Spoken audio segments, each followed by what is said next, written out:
Chris Cooking Nashville released a video today about cheat meals, his feelings on them, and asked his audience for a response.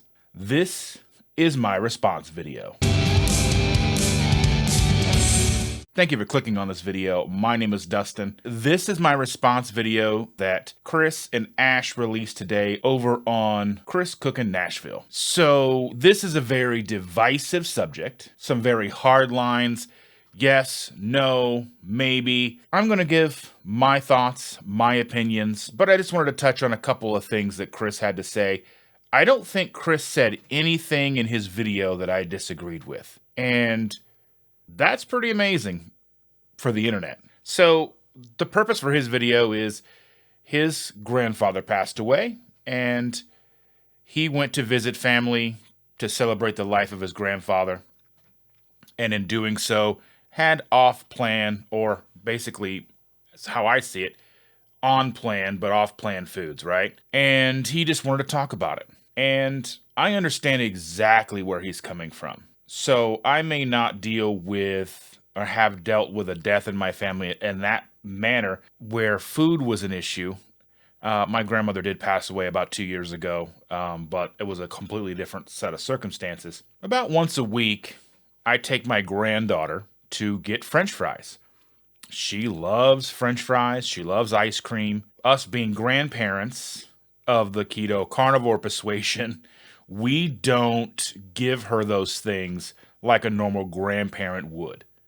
So once a week, we still will indulge her and take her out.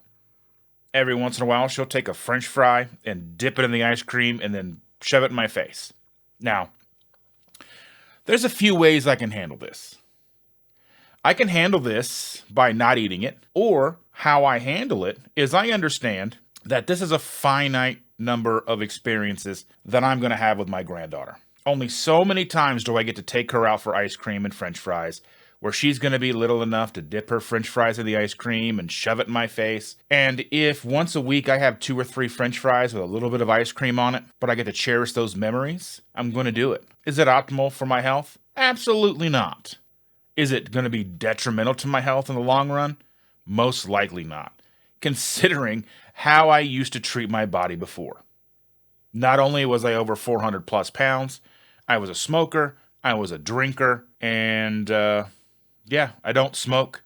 I quit smoking about 15 years ago, 15 years ago. I've been living a ketogenic carnivore lifestyle for the last 8 years, since 2016. And for most of that time, I haven't really had much to drink. I wasn't ever quite an alcoholic or anything like that, so I still will have a drink on occasion if we're sitting on a beach, have a nice frozen fruity drink to celebrate our vacation, some kind of special occasion, toast a funeral, toast a wedding, those types of things. That's just kind of a quick rundown of where I'm coming from with this. I think there are a lot of positive things about incorporating well-planned, well-thought-out cheat, or how Chris put it, and I'm going to borrow it, treat meals. I think if you're a person like myself with extreme food addiction issues, the first few years, I hardly had any cheats whatsoever. Most of the cheats I had were accidental. You go through the drive-thru and you order a diet soda and they give you the regular soda. You took a couple big swigs, you're like, oh man, this is regular soda. Or we went to Sonic because they had sugar-free slushes. So we went and got the whole family sugar-free slushes, get home, start sipping on them. They're way too sweet to be sugar-free. So I reached out to Sonic. Sure enough, while they have multiple offerings of sugar-free syrups, they pump those sugar-free syrups into a sugared slush base. So I don't know how deceptive that is, but it's definitely something that we didn't realize. And another reason why looking at your nutrition information is so very paramount. So once we kind of got to a place where we had a lot better food control than we ever used to, we weren't having silly cravings anymore. Slowly but surely, we started incorporating little cheat meals or treat meals here and there to celebrate birthdays, holidays. The first few Thanksgivings and Christmases, We went all out and we made complete carnivore keto desserts, all the dishes, stuffing, everything. Now, we may not go as hard because that takes a long time. I was cooking for like 2 days, making all the keto preparations, because it takes a lot longer to cook all that stuff if you're making substitutes. So there's a psychological component to adding in a treat meal. Now, these are all the pros. Pro treat meal here. There's a psychological component. There's a motivational component. Like for someone like myself, there's a psychological and motivational component kind of combined. As somebody who came off of having severe food addiction issues, if I tell myself, I am never, ever, ever again going to have this thing, and I put it over here, my mind only wants this thing. So I have to give myself a little grace here and there. And what do I mean by that? Like I said, birthdays, vacations, sometimes going to the state fair. I'm a huge corn dog fan. I don't buy corn dogs at the grocery store, but if we go to the fair, I may have a corn dog or two. Are they cooked in the best oils? Nope. Are they the healthiest thing I can have? Nope.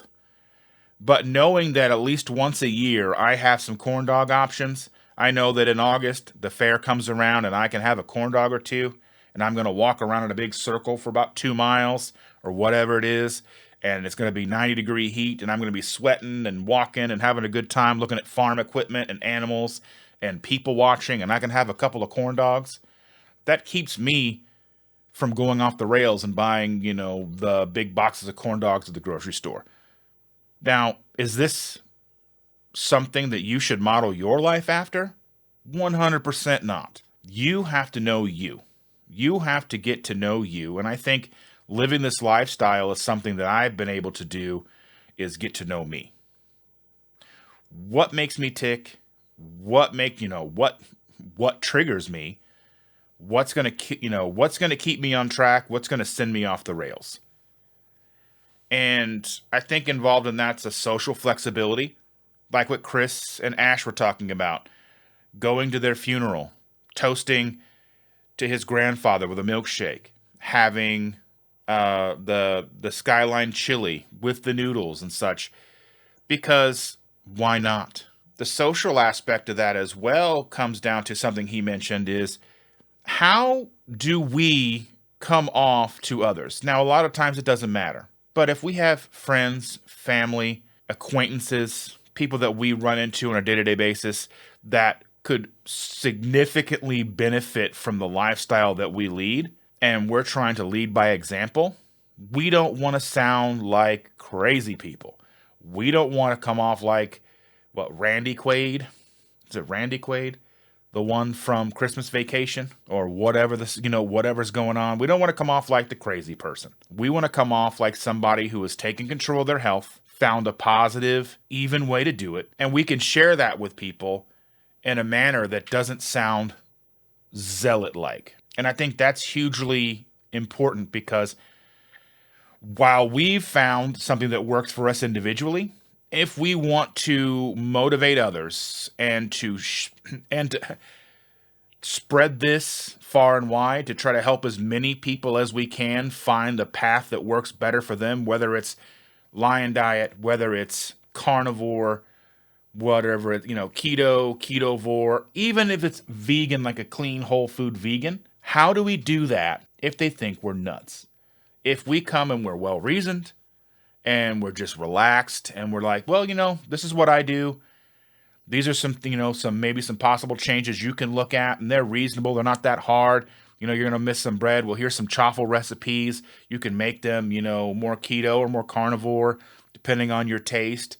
And I think that's the most important way to do it. We can't help a lot of people if the barrier to entry is so tight and we're all infighting with each other. If carnivores don't like keto people and keto don't like vegans, and everybody's fighting about whatever, and you aren't true carnivore if you put pepper on your steak, and all these weird things that we see, all the weird infighting that we humans do. We can't be so dogmatic. That works for you as an individual, but for a community as large as we need this to be to find massive success for all of the sick people out there, we can't. We just can't. There's no room for it. And there's also the metabolic flexibility aspect of it too. I've had thoughts, and I don't know if any doctors will watch this or anybody will watch this and have ideas on this as well, but something I was thinking about. A lot of us lived solely on carbs, okay? That impacts our brain, that impacts glucose response, insulin response, and it impacts our entire physiology. We make the transition to a ketogenic way of eating. Now, people that are carnivore don't like to think themselves as ketogenic, but chances are most of the time you're in a ketogenic state. That's just the way it is. You're producing ketones, you're utilizing ketones to power your body. What if we get to a point where we are doing so much of that, and I understand that there's gluconeogenesis, which is demand-driven, where the body needs to break down available, hopefully damaged proteins to create glucose to power the body. But what if we get to the point where we go and become metabolically inflexible the other way, where we're just not able to control any kind of glucose that comes in through our bodies? We have a slip up and we have a couple of grams of sugar come in and we just can't handle. The body goes, what is this? Now, I don't know if that's a thing, but it's, to me, in my brain, a possibility. I've been doing this 8 years, but in the grand scheme of things, this is still relatively new. What do we truly know about all of it? I don't think we know everything, and I think we're going to be finding out a lot of things. So that's just one of those things that I've been thinking about. So let's go ahead and move over to some of the cons. So some of the cons would be potential overeating issues. So if you're like me and have food issues, food control issues, food addiction issues, you definitely need to be mindful. And for all of these, plan. Like, know what you're going to do. Have contingencies. If I go out to eat and I get this treat meal, I'm not going to bring any leftovers home. I'm going to not get a doggy bag. I'm going to leave it all behind unless you're going to bring it home and feed it to some chickens or whatever, whatever you're going to do. So there's a potential overeating aspect.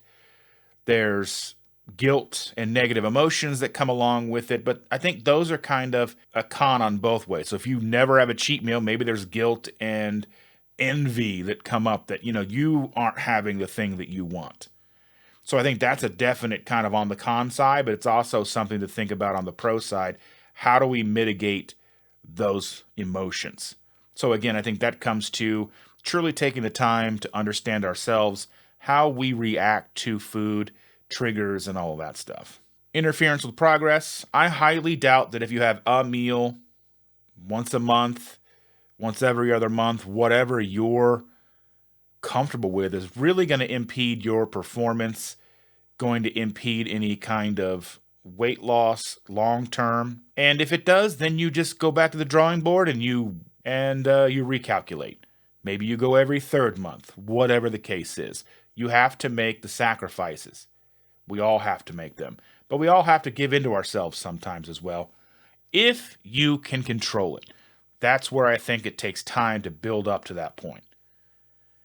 And then, I was looking at some of this information. There's possibilities of nutritional imbalance, but I don't think eating a proper human diet and being strict on the proper human diet is going to have much impact on a nutritional imbalance. Reinforcement of unhealthy eating habits. Well, this is definitely something, and I think that kind of goes back up towards the self-control issues. I just think before you go off and have a treat meal, you really should, again, like I said, take stock in your life. Take stock in how you got where you are, what kind of steps you've made to take and make all this progress. And again, kind of one of the last things that always pops up is plan ahead. Have contingencies. If you're not feeling it, don't do it. If you're having a good week and you're just feeling great, then don't. Wait till the next week. Another thing I think is don't let stress dictate a treat meal. Like, don't be like myself. So a story that goes along with this is I had a stressful grocery store trip. Now, this sounds so petty and so childish when you kind of think about it, but in the moment, it was real. So I was at the grocery store. They just installed some self-checkouts, kind of the ones that you utilized for large grocery orders. So they didn't have any open checkout lines. They only had this one, and it was irritating. The stuff I had wouldn't scan correctly. I would scan something, put it on the belt, it would go halfway down to come back up and delete. And the poor girl that was the attendant for all of these was running herself ragged. So she couldn't be there for every single item that I was dealing with. So it took me like an hour with this new machine. I guess they had just installed them the day before or something. And it was an awful set of circumstances. It took me way too long to get my groceries checked out. And as I finally get my receipt and I'm heading out the door, I'm walking to the car, and the parking lot, as you're walking towards the car, as you're walking towards a McDonald's. And I had this overwhelming feeling. You know what would make me feel better? If I just went through McDonald's, got a bunch of chicken nuggets, some French fries, and, a soda, and then I can go home and relax and eat this and feel better. That threw me for a loop, because I know I've had that feeling before, but I never had the ability to realize what it was. It's a self-sabotaging kind of self-soothing thought. So what I did is I text Chandra, the wife, told her about it. She says, that's not what you really want to do. That's not going to make you feel better tomorrow. And she was right. So I was able to avoid that temptation, go home, unload the groceries, make dinner like normal. But it's those little things like that even, this was like 7 years in, it's like a year ago. So I was 7 years in, and these things will still pop up from time to time. So it's just something that you have to take note of, and you have to understand and kind of be able to learn to recognize them when they pop up. Now I want to pass it off to you in the comments below. Let me know your thoughts, your feelings, your pros, your cons about cheat or treat days. Do they lead to cheat weeks? Do they lead to cheat months? How do they impact you? Sound off in the comments below. I want to give a huge thanks to Chris and Ash over at Chris Cookin' Nashville. They have an amazing channel. If you haven't subscribed already, they're coming really close to 100,000. Go on over, give them a subscribe. Tell them that KetoSimple sent you. Don't forget to like me, share, subscribe. Consider becoming a member, and I will see you next time.